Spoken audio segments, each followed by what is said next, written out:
Soké Edor en exposition jusqu'au 31 juillet 2017 à Lomé.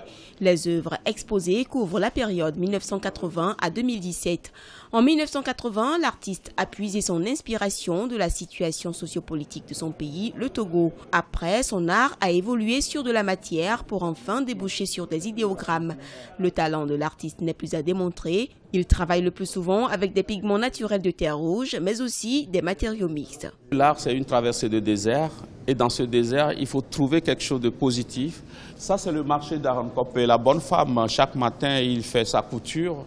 Il ne ramasse pas beaucoup d'argent, mais elle a le sourire quand même. Hein. Et ça, c'est mon testament. Moi, c'est fait dans les années 82. Selon l'artiste qui se veut engagé, ce grenier au bâton coloré évoque l'unité couchée, appelée à tout faire pour se relever. Pour ceux qui l'ont côtoyé durant plusieurs années, Soké Edor est artiste hors pair. La période classique, où il a beaucoup travaillé d'après ses propres souvenirs, ses propres impressions, c'était de l'art presque intuitif.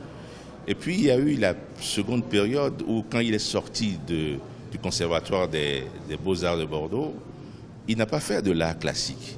Il est retourné vers le Mali, vers les Dogons, pour essayer d'apprendre à trouver sa forme graphique. Et c'est à ce moment qu'il a inventé ce que lui-même appelait en rigolant l'alphabet Dogon. En fait, l'alphabet Dogon, c'est ça qui va caractériser son œuvre. Ce n'est pas de l'alphabet Dogon, c'est l'alphabet Soké Edor. Les œuvres de Soké Edor font partie des prestigieuses collections en Afrique, en Europe et en Amérique. Depuis 1977, l'artiste capitalise des prix et distinctions. Les plus récents sont l'achat d'une collection par la présidence de la République togolaise en 2017, puis le prix de la Fondation Blacher à la Biennale de Dakar en 2008.